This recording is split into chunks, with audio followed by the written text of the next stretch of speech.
Everybody, let's get this day on the road.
Rev the engines!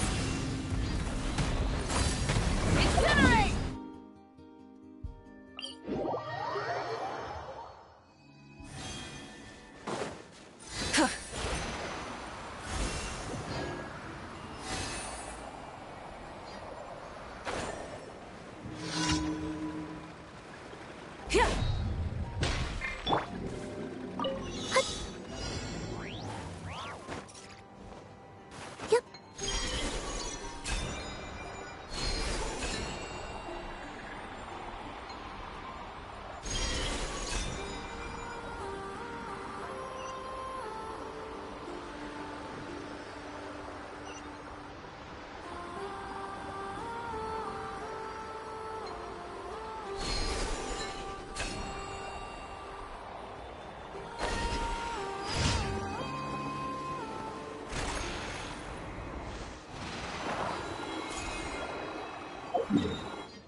Leave this.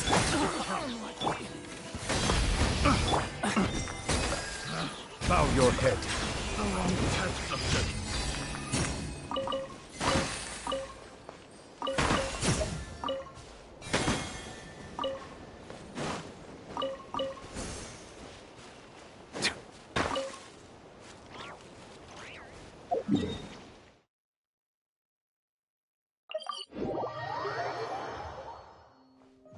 Ad Astra Abyssa. Thank you for completing today. Ad Astra.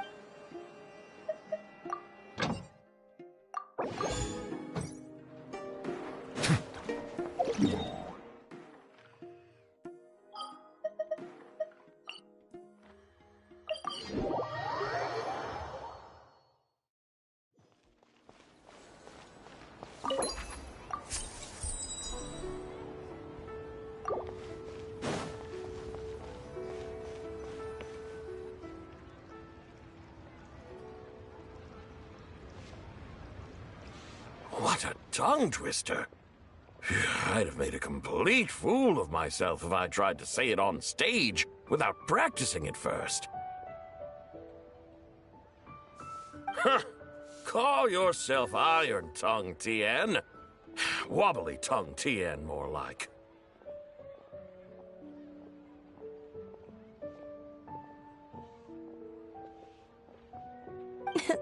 I used to have that problem a lot.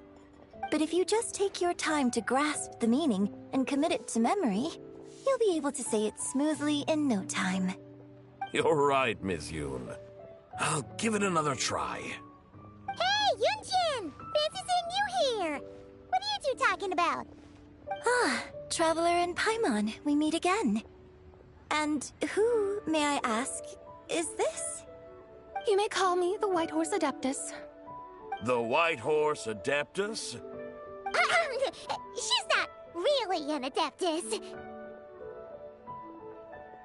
She's just cosplaying as one. I see. Well, it certainly looks like a lot of fun. Oh, funny you mention it. This type of thing is actually something I'm quite familiar with. Once, to perform through the eyes of a dragon, I decided to imagine that I was Rex Lapis himself.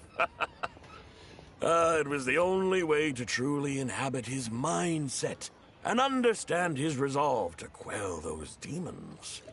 Sounds like you just wanted an excuse to feel all big and powerful. Hey, that's...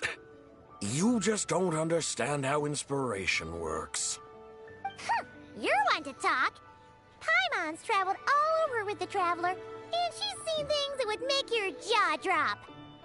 All right, then. Since you claim to be so knowledgeable, why don't you prove it by reciting an ancient poem? An ancient poem? Which one? Ha! See? You mean to tell me you've never even heard of the ancient poem called An Ancient Poem?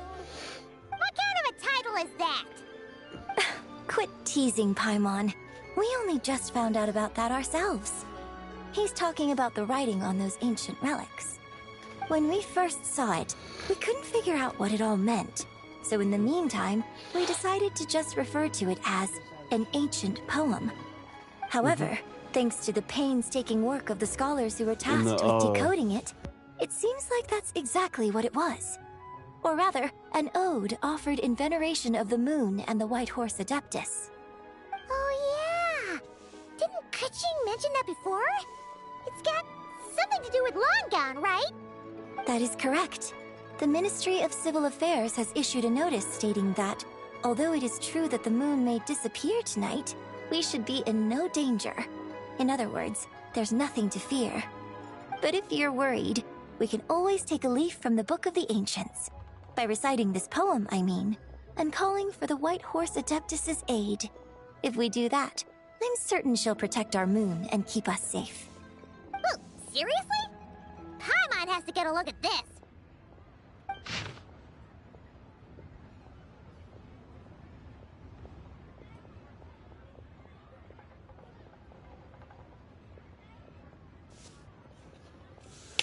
Well, all right then. That's one ancient poem, all right.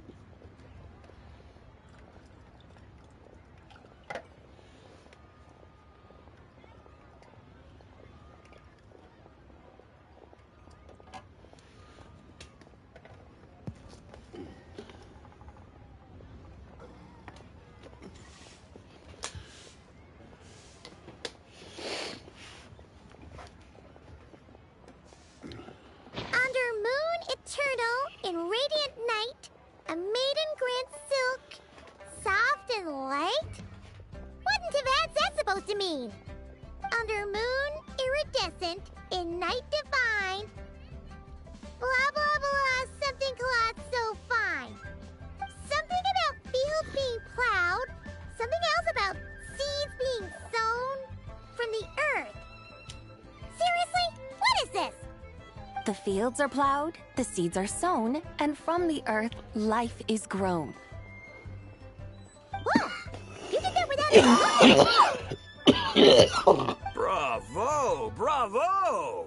We have an expert in our midst. Looks like this young lady really does know her role inside out. If I didn't know any better, I'd have taken her for the real deal. That's because I am the real deal. That's the spirit. This is exactly the kind of mindset I was talking about. Behold, mortals, I am none other than the indomitable Rex Lapis himself. Kneel before my godly splendor. Believe me, young lady, I know exactly why you do it. Back in the day, I was just like you. I must say you are rather amusing as mortals go. Miss Whitehorse Adeptus, it is a great pleasure to make your acquaintance today. I have some questions regarding the poem, and I was wondering, perhaps, if you might be able to shed some light on it? You want me to explain the full meaning of its verses? Your guidance would be much appreciated. Fascinating.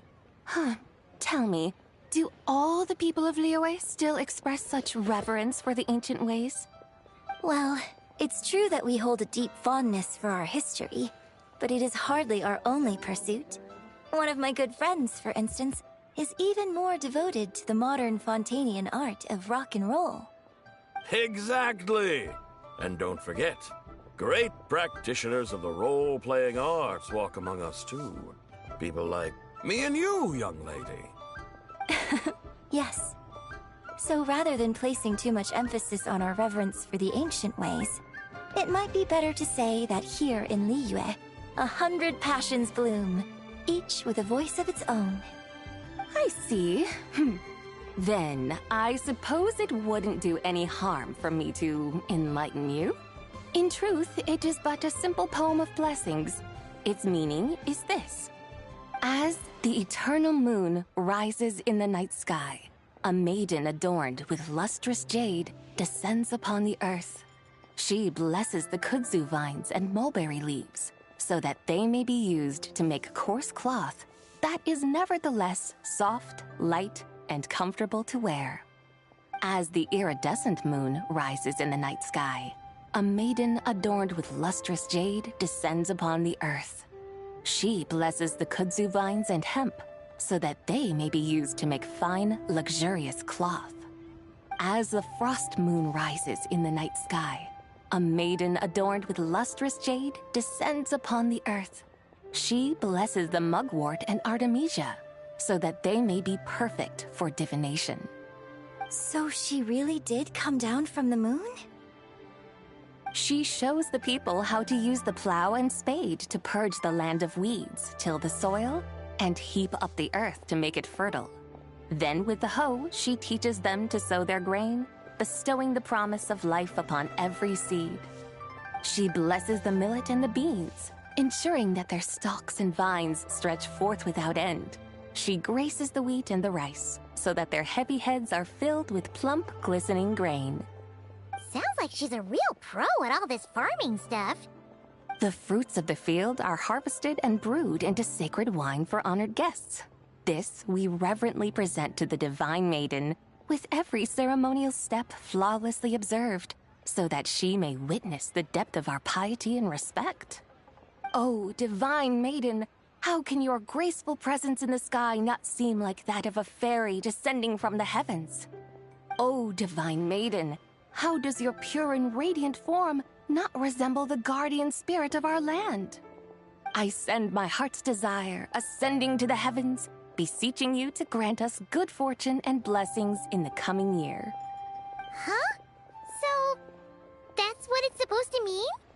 I find myself speechless, moved beyond the power of words to convey.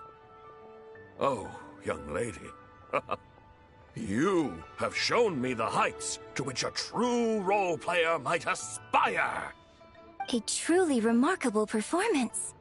I did not anticipate that anyone could unravel this poem with such depth and clarity, and so soon after the Ministry of Civil Affairs notice, too. I'd even begun to consider myself somewhat versed in the matter, but as they say, there's always someone more knowledgeable out there. Allow me to extend my thanks to you, Miss Whitehorse Adeptus. You are far too humble, young one. I must confess, it is I who have been surprised, not only by you, but also by this Liyue harbor of the present day. Ah, so you're not from Liyue. And what, may I ask, has surprised you about it? Oh, it's nothing really. Just some old memories scattered here and there. Very well, my guides. I suppose it is time we set forth on the next part of our excursion. I'd like to go see that wharf now. What say the two of you? No I'll take you wherever you want. Oh, leaving so soon? Before you go, allow me to introduce myself. I am Yunjin, director of the Yunhan Opera Troupe. May I ask your name in return? My own name is scarcely worth mentioning, but since you asked, perhaps I'll tell you the title of that poem instead. Huh? So, it isn't actually called an ancient poem? Of course not. Its real title is Odes of Long Zabai. Odes of Long Zabai. All right then, until we meet again.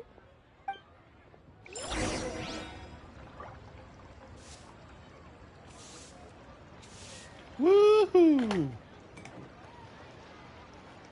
Okay.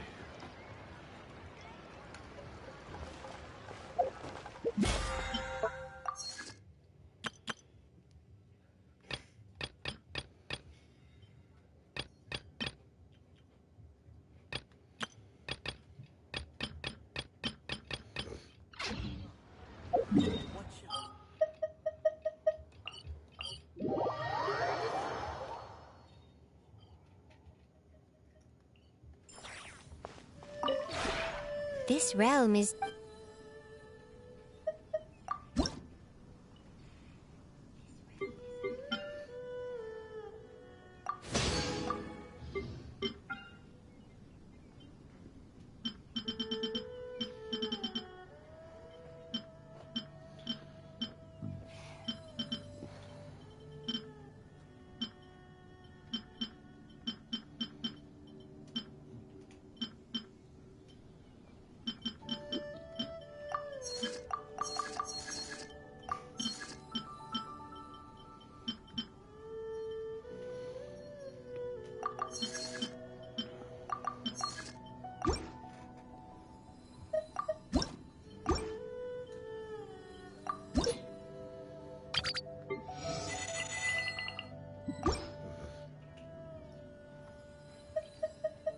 If you ever...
Water comes in many flavors to the discerning palate.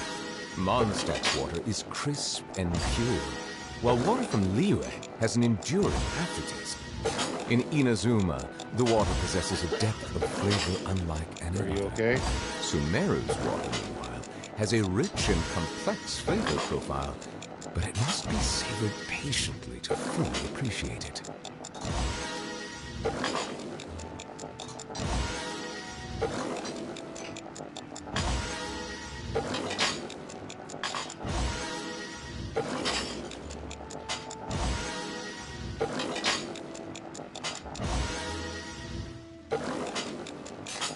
Melusines are beautiful creatures. They are the pride of Fontaine. Be sure to befriend them and cause them no harm.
I did this yesterday, yeah? I feel like I did this yesterday. I did do it yesterday. Okay.